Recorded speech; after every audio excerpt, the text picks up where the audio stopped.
అందరికీ నమస్కారం. జూలై 14వ తేదీన రాబోయే మంగళ అమావాస్య రోజు చేయవలసిన పనులు, చేయకూడని పనుల గురించి ఈ వీడియోలో తెలుసుకుందాం. ఈ వీడియోలోని చివరి వరకు తప్పకుండా చూడండి. అప్పుడే మేము మీకు ఏం చెబుతున్నామో మీకు పూర్తిగా అర్థమవుతుంది. అలాగే ఈ వీడియోని ఒక లైక్ వేసి మీ ఫ్రెండ్కి షేర్ చేయండి. అలాగే జై శ్రీకృష్ణ అని ఒక చిన్న కామెంట్ చేయండి.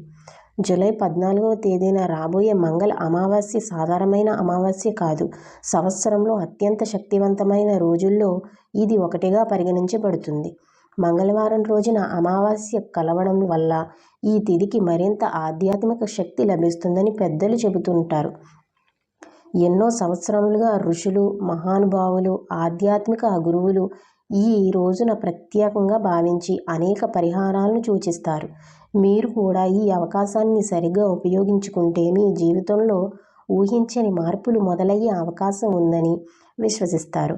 చాలామంది ఎంత కష్టపడినా డబ్బు చేతిలో నిలవపోవడం లేదని బాధపడుతున్నారు. కొందరికి ఉద్యోగం ఉన్నా ప్రశాంతత లేదు, వ్యాపారం ఉన్నా లాభం కనిపించడం లేదు. మరికొందరికి ఆరోగ్య సమస్యలు, అప్పులు, ఒత్తిడి, కుటుంబ కలహాలు, మానసిక ఆందోళనలు రోజు రోజుకు పెరుగుతున్నాయి. బయటకు నవ్వుతూ కనిపించిన లోపల మాత్రం ఎన్నో బాధలు మోస్తున్న వారు ఎంతోమంది ఉన్నారు. అలాంటి వారికి ఈ మంగళ అమావాస్య ఒక కొత్త ఆశను చూపించే పవిత్రమైన సందర్భంగా భావిస్తారు. ఈరోజు ప్రత్యేకత ఏమిటంటే మనలో పేరుకుపోయిన నెగిటివ్ ఆలోచనలను విడిచిపెట్టి సానుకూల శక్తిని ఆహ్వానించే సమయంగా దీనిని భావిస్తారు. శరీరం, మనసు, ఇంటి వాతావరణం, ఆర్థిక స్థితి, కుటుంబ సౌఖ్యం అన్నింటికీ మంచి ప్రారంభం కలగాలని కోరుకునేవారు ఈ రోజును ఎంతో భక్తితో ఆచరిస్తారు. ముఖ్యంగా లక్ష్మీదేవి అనుగ్రహం కోరుకునే వారికి ఈ రోజు ఎంతో పవిత్రమైనదిగా చెప్పబడుతుంది. అందుకే ఈ రోజున చేసే ప్రతి పూజ, ప్రతి ప్రార్థన, ప్రతి మంచి సంకల్పానికి ప్రత్యేకమైన ప్రాధాన్యత ఉంటుంది. మంగళవారం అనగానే మనకు ముందుగా గుర్తొచ్చేది ఆంజనేయ స్వామి.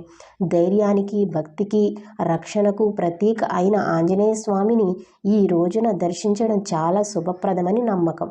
అదే సమయంలో అమావాస్య రావడంతో లక్ష్మీదేవిని కూడా భక్తి శ్రద్ధలతో ఆరాధిస్తే ధనం మాత్రమే కాదు, మనస్సుకు ప్రశాంతత కూడా లభిస్తుందని చెబుతారు. ఈ రెండు దైవశక్తులు కలిసి మన జీవితంలోని అడ్డంకులను తొలగిస్తాయని పెద్దలు విశ్వసిస్తారు. ఈరోజు గ్రామదేవత ఆలయానికి వెళ్ళి నిమ్మకాయ దీపం వెలిగించడం కూడా ఎంతో విశిష్టమైన ఆచారంగా చెప్పబడింది. నిమ్మకాయ పవిత్రతకు, దుష్ట శక్తులను దూరం చేసే శక్తికి ప్రతీకగా భావిస్తారు. భక్తితో వెలిగించిన ఒక్క నిమ్మదీపం కూడా మన ఇంటిని ప్రతికూల శక్తులను తగ్గించి సానుకూల వాతావరణాన్ని పెంచుతుందని విశ్వాసం. దీపం వెలిగించే సమయంలో మనసంతా అమ్మవారిపైనే ఉంచి ఎవరితోనూ మాట్లాడుకోకుండా ప్రశాంతంగా ప్రార్థించడం మంచిదని పెద్దలు సూచిస్తారు.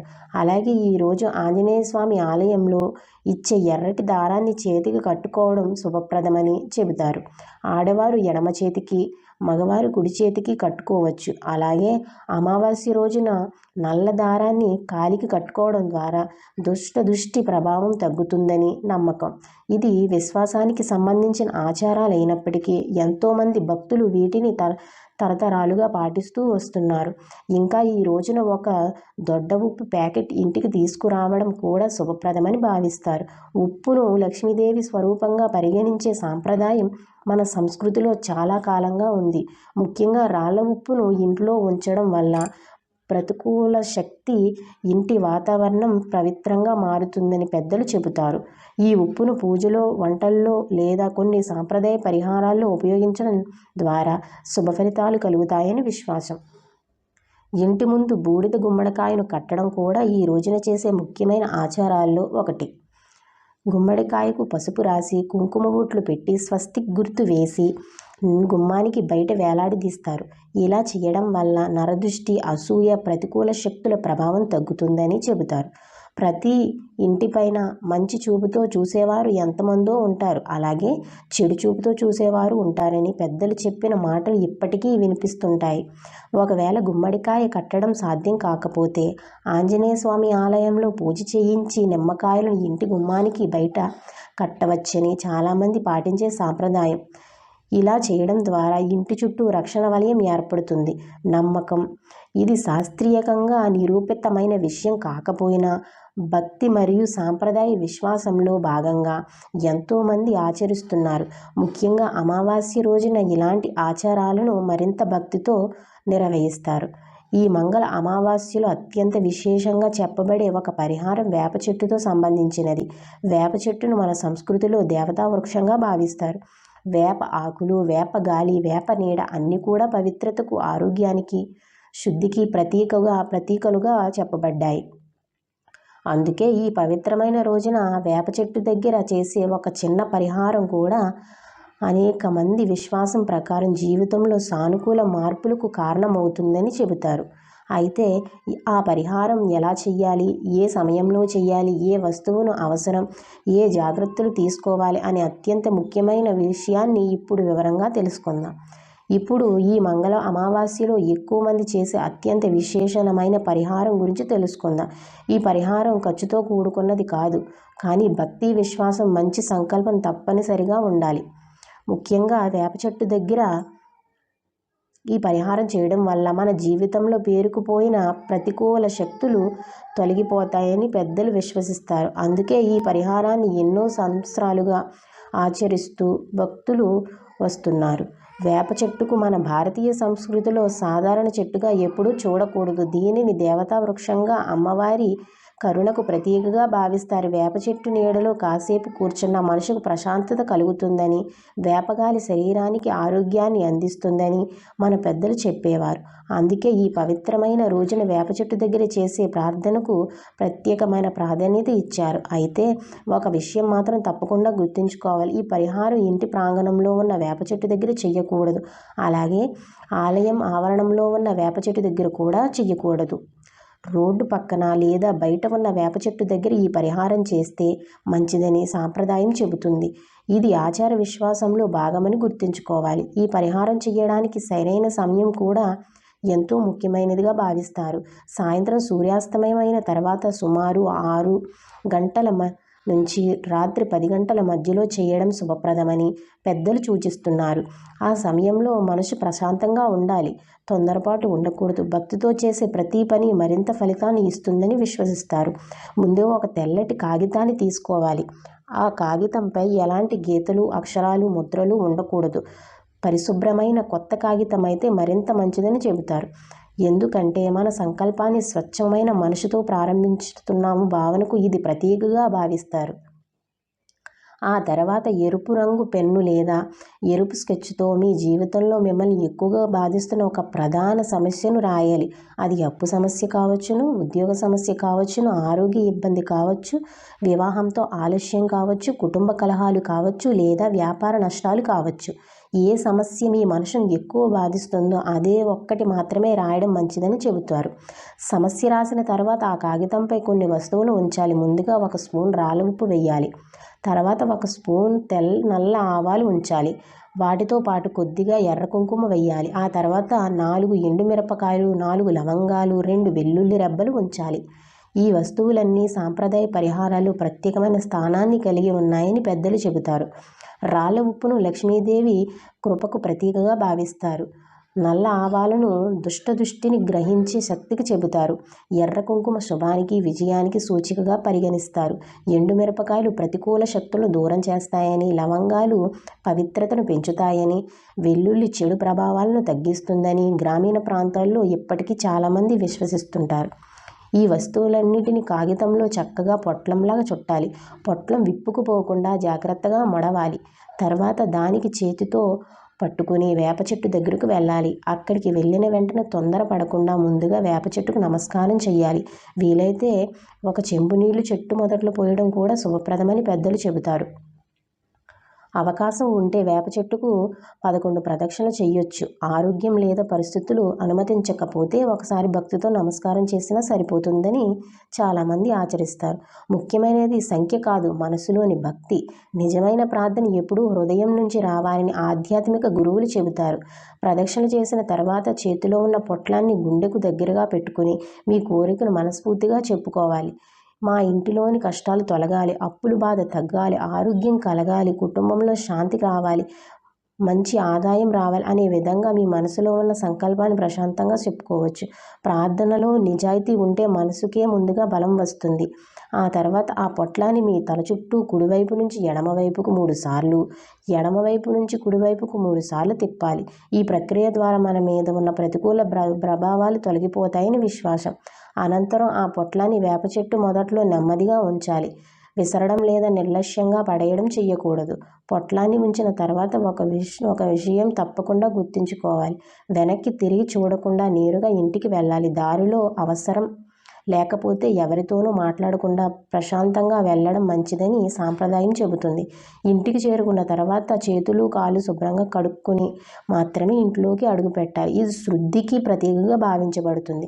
ఈ పరిహారం చేసిన వెంటనే అద్భుతాలు జరుగుతాయని ఎవరూ మీకు హామీ ఇవ్వలేరు. కానీ భక్తి, సానుకూల ఆలోచనల క్రమశిక్షణతో జీవితం వైపుకు ముందుకు సాగడానికి ఇలాంటి ఆచారాలు చాలామందికి మానసిక ధైర్యాన్ని ఇస్తాయి, మనుషులోని భయాన్ని తగ్గిస్తాయి, కొత్త ఆశను కలిగిస్తాయి. అదే విధమైన ఆధ్యాత్మిక శక్తి అని చెప్పవచ్చు.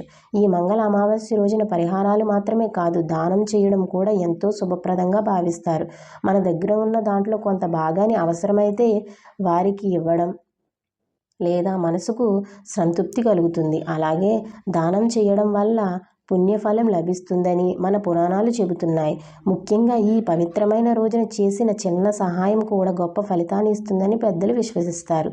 ఈ రోజున తోటకూర, నల్ల నువ్వులు, ఎర్ర కందిపప్పు వంటి వస్తువులను ఆలయంలో లేదా అర్హులైన వారికి దానం చేయడం మంచి ఆచారంగా భావిస్తారు.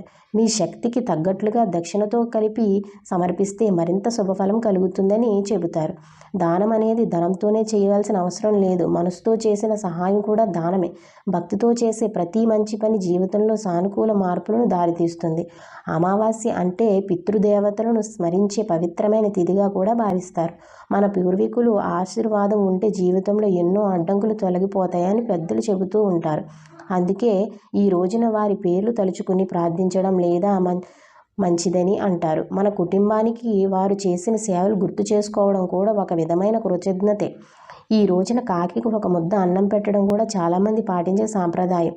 కాకికి పితృదేవతను ప్రతీకగా భావించే విశ్వాసం మన సంస్కృతిలో చాలా కాలంగా ఉంది. అందుకే భక్తితో కాకికి ఆహారం పెట్టి మన పూర్వీకులను స్మరించి నమస్కారం చేస్తారు.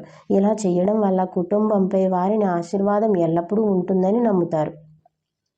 మీ ఇంట్లో పెద్దవారి ఫోటోలు ఉంటే వారికి ఇష్టమైన ఆహారాన్ని ప్రేమతో సమర్పించి కృతజ్ఞతతో నమస్కారం చేయవచ్చు. ఇది కేవలం ఆచారం మాత్రమే కాదు, మన మూలాలను గుర్తు చేసుకునే అందమైన సంస్కృతి కూడా. మనకు ఈ జీవితం ఇచ్చిన వారికి మరిచిపోకుండా ఉండాలని సాంప్రదాయం గుర్తు చేస్తుంది. కుటుంబ బంధాలను బలపరిచే గొప్ప విలువ ఇందులో దాగి ఉంది. ఈ పవిత్రమైన రోజున గోవుకు పచ్చగడ్డి, కూరగాయలు లేదా ఇతర ఆహారం పెట్టడం కూడా ఎంతో శుభప్రదమని చెబుతారు. గోవులు ముక్కోటి దేవతలు నివసిస్తారని ఒక శాస్త్రీయం పేర్కొంటాయి. అందుకే గోవుకు నమస్కారం చేసి ఆహారం పెట్టడం ద్వారా దైవానుగ్రహం కలుగుతుందని విశ్వాసం. చిన్నపిల్లల నుంచి పెద్దల వరకు ఎవరైనా ఈ పుణ్యకార్యంలో పాల్గొనవచ్చు. ఇంకా ఒక మంచి ఆచారం దిష్టి తీసుకోవడం. కొద్దిగా రాళ్ళ ఉప్పు చేతితో తీసుకుని తల చుట్టూ 3 సార్లు తిప్పి పారే నీటిలో వేయడం లేదా సరైన విధంగా తొలగించడం చాలా మంచి పాటిస్తున్నారు. ఇది పూర్తిగా సాంప్రదాయ విశ్వాసంలో భాగమే అయినప్పటికీ మనసుకు ఒక కొత్త ఉత్సాహాన్ని ఇస్తుందని చాలామంది అనుభవం చెబుతుంది. ముఖ్యంగా పిల్లలకు కూడా ఇలా చేయడం గ్రామీణ ప్రాంతాల్లో ఇప్పటికీ కనిపించే ఆచారం. ఈ రోజున ఉదయం సూర్యోదయానికి ముందే నిద్ర లేవడం చాలా మంచిది పెద్దలు చెబుతారు. ఆలస్యంగా నిద్రపోవడం కంటే తెల్లవారుజామున లేచి స్నానం చేసి దేవుని స్మరించడం మరింత శుభప్రదమని భావిస్తారు. ఇంటి ముందు శుభ్రంగా ఊడ్చి ముగ్గు వేయడం కూడా ఈ రోజు చేసే మంచి పనుల్లో ఒకటి. పరిశుభ్రమైన వాతావరణం సానుకూల శక్తిని ఆహ్వానిస్తుందని విశ్వసిస్తారు. స్నానం చేసే నీటిలో కొద్దిగా వేపాకులు లేదా రాళ్ళ ఉప్పు లేదా చిటికెడు పసుపు వేసుకుని స్నానం చేయడం కూడా చాలా మంచిదని పాటించే సాంప్రదాయం. ఇవి పవిత్రతకు, శుద్ధికి ప్రతీకలుగా భావించబడతాయి. శరీరంతో పాటు మనసు కూడా నిర్మలంగా మారాలని ఈ ఆచారాల ఉద్దేశం. స్నానం తర్వాత శుభ్రమైన దుస్తులు ధరించి దేవుని ప్రార్థించడం మరింత మంచిదని చెబుతారు. మంగళవారం కావడంతో ఎరుపు రంగు దుస్తులు ధరించడం శుభప్రదమని చాలామంది నమ్ముతారు. అలాగే ఇంట్లో పసుపు నీటిని చల్లడం సాయంత్రం ధూపం వేయడం వంటి ఆచారాలు కూడా పవిత్రతకు సూచించంగా భావిస్తారు. ధూపం వల్ల ఇంటి వాతావరణం సువాసనతో నిండిపోవడమే కాకుండా మనసుకు ప్రశాంతత కూడా కలుగుతుంది. అందుకే సంధ్యా సమయంలో దీపారాధనకు ప్రత్యేకత ప్రాధాన్యత ఇచ్చారు. సాయంత్రం సమయంలో లక్ష్మీదేవికి దీపం వెలిగించి ఆంజనేయ స్వామిని స్మరించడం ఎంతో శుభప్రదమని చెబుతారు. కుటుంబ సభ్యులంతా కలిసి కొద్దిసేపు ప్రార్థన చేయడం ద్వారా ఇంట్లో ఆధ్యాత్మిక వాతావరణం ఏర్పడుతుంది. భక్తితో చేసే చిన్న ప్రార్థన కూడా మనసుకు గొప్ప బలాన్ని ఇస్తుంది. అదే నిజమైన సంపద అని ఆధ్యాత్మిక గురువులు చెబుతుంటారు. అయితే ఈ పవిత్రమైన రోజున కొన్ని పనులను మాత్రం చెయ్యకుండా ఉండాలని సాంప్రదాయం సూచిస్తుంది. ముఖ్యంగా తలకు నూనె రాసుకోవడం, గోళ్ళు కత్తిరించుకోవడం, తులసి ఆకులు కొయ్యడం వంటి పనులను చాలామంది నివారిస్తారు. ఇవి శాస్త్రీయ నియమాలు కాకపోయినా సాంప్రదాయ ఆచారాల్లో భాగంగా తరతరాలుగా పాటిస్తున్నారు. విశ్వాసం ఉన్నవారు తమ కుటుంబ సాంప్రదాయం ప్రకారం వీటిని అనుసరించవచ్చు. గర్భిణీ స్త్రీలు ఈ రోజున అవసరమైతే ప్రయాణాలు చేయకుండా విశ్రాంతిగా ఉండాలని పెద్దలు సూచిస్తారు. అలాగే భార్యాభర్తలు ప్రశాంతంగా ఆధ్యాత్మిక భావనతో రోజులు గడపాలని చెబుతారు. కుటుంబ సభ్యుల మధ్య ప్రేమ, గౌరవం, సహనం పెరిగేలా ప్రవర్తించడం ఈ రోజు యొక్క అసలు సందేశం. మంచి ఆలోచనలు మన జీవితాన్ని మరింత అందంగా మారుస్తాయి. ఈ రోజున మాంసాహారం తీసుకోకుండా సాత్విక ఆహారం తీసుకోవడం మంచిదని చాలామంది ఆచరిస్తారు. అలాగే కొత్త ఇనుప వస్తువులు లేదా తోలుతో చేసిన వస్తువులు కొనుక్కోకుండా ఉంటే సాంప్రదాయం కూడా కొన్ని ప్రాంతాల్లో ఉంది. ఇవన్నీ సాంప్రదాయ విశ్వాసాలు అయినప్పటికీ ఈ రోజును పూర్తిగా ఆధ్యాత్మికతకు అంకితం చేయాలనే ఉద్దేశంతో పాటిస్తారు. భక్తి, నియమం, పరిశుభ్రత ఈ రోజు యొక్క ముఖ్యమైన అంశాలు. ఈ మంగళ అమావాస్య రోజుకు చాలా మంచి కేవలం ఒక తిథిగా మాత్రమే చూస్తారు. కానీ మన పెద్దలు మాత్రం దీనిని జీవితాన్ని మార్చుకునే అవకాశంగా భావించారు. ఎందుకంటే ప్రతి మనిషి జీవితంలో ఒక కొత్త ప్రారంభం అవసరం అవుతుంది. గతంలో జరిగిన తప్పులను సరిదిద్దుకోవడానికి, మనసులోని భారాన్ని దించుకోవడానికి, భగవంతుడిని స్మరించడానికి ఇంత పవిత్రమైన సమయం చాలా అరుదుగా వస్తుందని వారు చెప్పేవారు. మన జీవితంలో ఎదురయ్యే ప్రతి సమస్యకు ఒక పరిహారమే శాశ్వత పరిష్కారమని ఎప్పుడూ అనుకోవద్దు. కానీ పరిహారంతో పాటు మంచి ఆలోచన, కష్టపడే తత్వం, నిజాయితీ, భక్తి, సహనం కూడా ఉంటే జీవితం తప్పకుండా మంచి దిశలో ప్రయాణిస్తుంది. అందుకే ఈ పవిత్రమైన రోజున చేసే ప్రతి పూజ, ప్రతి ప్రార్థన మనసులోని నమ్మకాన్ని మరింత బలపరుస్తుంది. భగవంతుడు ముందుగా మనసుకు మారుస్తాడు, ఆ తర్వాత పరిస్థితులను మార్చే దారి చూపిస్తాడని ఆధ్యాత్మిక గురువులు చెబుతారు. ఎంతోమంది జీవితాల్లో ఒక విషయం స్పష్టంగా కనిపిస్తుంది. అవకాశాలు వస్తుంటాయి, కానీ మనమే కొన్నిసార్లు భయంతో వాటిని వదిలేస్తుంటాం. కొన్నిసార్లు మనసులో ఉన్న నెగిటివ్ ఆలోచనలే మన ఎదుగుదలకు అడ్డంగా నిలుస్తాయి. అలాంటి సమయంలో ఇలాంటి పవిత్రమైన రోజులు మనలో కొంత ధైర్యాన్ని నింపుతాయి. నేను కూడా మారగలను, నా పరిస్థితి కూడా మారుతుంది అనే ఆశను మళ్ళీ మన హృదయంలో వెలిగిస్తాయి. ముఖ్యంగా వేప చెట్టు పరిహారం గురించి ఒక విషయం గుర్తుంచుకోవాలి. ఈ పరిహారం వెనుక అసలు ఉద్దేశం మనలోని చెడు ఆలోచనలను విడిచిపెట్టి కొత్త ఆశతో ముందుకు సాగాలని సంకల్పించడం. కాగితంపై మనసు సమస్యను రాయడం అంటే ఆ బాధను మనసుతో దాచుకోకుండా దేవుని ముందు ఉంచడం అనే భావన కూడా ఉంది. ఆ క్షణం నుంచి భయం కాదు, భరోసాతో జీవితం వైపు అడుగులు వేయాలనే సందేశం ఇందులో దాగి ఉంది. లక్ష్మీదేవి అనుగ్రహం అంటే కేవలం డబ్బు రావడమే మాత్రమే కాదు. ఇంట్లో శాంతి ఉండాలి, ఆరోగ్యం బాగుండాలి, కుటుంబ సభ్యులు ఆనందంగా ఉండాలి, పిల్లలు అభివృద్ధి చెందాలి, అప్పుల నుంచి బయటపడాలి, మనసుకు ప్రశాంతత కలగాలి. ఇవన్నీ కలిసి అవసరమైతే ఐశ్వర్యం. ఈ మంగళ అమావాస్య రోజున మనం కోరుకోవాల్సింది కూడా ఇలాంటి సంపూర్ణ సౌభాగ్యమే.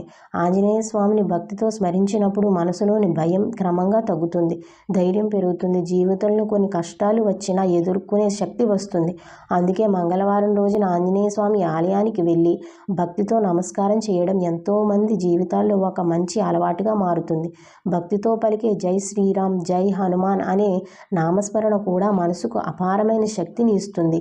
ఈ పవిత్రమైన రోజున ఒక చిన్న సంకల్పం కూడా చెయ్యండి. ఇకపై ఎవరికి అన్యాయం చెయ్యకూడదు, అబద్ధం చెప్పకూడదు, ఇతరుల విజయాన్ని చూసి అసూయ పడకూడదు, మన వల్ల అయినంత వరకు ఒకరికి సహాయం చెయ్యాలి అని నిర్ణయించుకోండి. ఇలాంటి మంచి ఆలోచనలు దేవుణ్ణి చేసే గొప్ప పూజగా భావించబడతాయి. మన కర్మ మంచిగా ఉంటే ఫలితం కూడా మంచిగానే వస్తుంది. ఇంతటి శక్తివంతమైన తిథి వచ్చినా మనం కష్టపడకపోతే ఫలితం ఆశించినంతగా ఉండదు. భగవంతుడు అవకాశాలను ఇస్తాడు, కానీ వాటిని సద్వినియోగం చేసుకోవాల్సింది మనమే. అందుకే పరిహారం చేసిన తర్వాత కూడా మీ పనిని నిజాయితీగా కొనసాగించండి. ఉద్యోగం కోసం ప్రయత్నిస్తున్న వారు ప్రయత్నం ఆపకండి. వ్యాపారం చేస్తున్న వారు ధైర్యం కోల్పోవద్దు. చదువుకుంటున్న వారు ఏకాగ్రతతో ముందుకు సాగండి. ఈ మంగళ అమావాస్య మీ జీవితంలో ఒక మంచి మలుపు కావాలని మనస్ఫూర్తిగా కోరుకుంటున్నాను. మీ ఇంట్లో ఉన్న ఆర్థిక ఇబ్బందులు తొలగాలి, కుటుంబంలో ఆనందం నిండాలి, ఆరోగ్య సమస్యలు తగ్గాలి. ఎన్నాళ్ళుగానో ఎదురొస్తున్న శుభవార్త మీ గుమ్మం తట్టాలి. మీరు చూసే ప్రతి మంచి ప్రయత్నానికి దైవం అనుగ్రహం తోడుగా ఉండాలని హృదయపూర్వకంగా ప్రార్థిస్తున్నాను. ఈ వీడియోలో చెప్పిన ఆచారాలు, పరిహారాలు అన్నీ మన సాంప్రదాయ విశ్వాసాల ఆధారంగా చెప్పబడినవే. వీటిని భక్తి విశ్వాసంతో పాటించే వారు తమ కుటుంబ ఆచారాలు, గురువుల సూచనలు, స్థానిక సాంప్రదాయాలను కూడా గౌరవిస్తూ ఆచరించడం మంచిది. అలాగే ఆరోగ్య సమస్యలు, ఆర్థిక సమస్యలు లేదా ఇతర జీవిత సమస్యలకు అవసరమైన చోటు నిపుణుల సలహా కూడా తప్పకుండా తీసుకోవాలి. ఆధ్యాత్మికత మనకు ధైర్యాన్ని ఇస్తుంది, అలాగే బాధ్యతతో నిర్ణయాలు తీసుకోవడం కూడా అంతే ముఖ్యమైనది. మీకు ఈ సమాచారం ఉపయోగకరంగా అనిపిస్తే ఈ పవిత్రమైన మంగళ అమావాస్య విశేషాలను మీ కుటుంబ సభ్యులతో, బంధువులతో, స్నేహితులతో తప్పకుండా పంచుకోండి. ఒక మంచి విషయం మరొకరికి చేయడం కూడా గొప్ప సేవే. ఈ రోజు గురించి తెలియని వారికి ఈ సమాచారం చేరితే వారు కూడా భక్తితో ఈ రోజును ఆచరించే అవకాశం ఉంటుంది. మంచి విషయాన్ని పంచుకోవడం వల్ల పుణ్యం కూడా పెరుగుతుందని మన పెద్దలు చెబుతారు. కామెంట్లో భక్తితో ఓం శ్రీ మహాలక్ష్మి నమః అని రాయండి.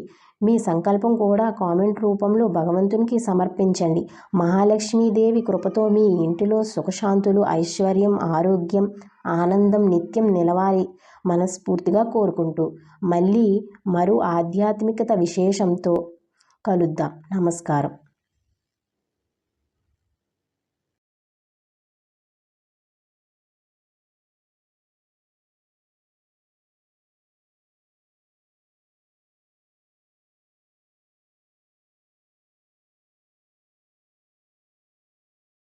ఈ వీడియో గనుక మీకు నచ్చినట్లయితే ప్లీజ్ లైక్ చేసి మీ ఫ్రెండ్స్కి షేర్ చేయండి. అలాగే మా కొత్త వీడియో మీకు వెంటనే చేరాలంటే మా ఛానల్ను సబ్స్క్రైబ్ చేసుకొని పక్కనే ఉన్నటువంటి బెల్ ఐకాన్ను ప్రెస్ చేయండి. ధన్యవాదములు.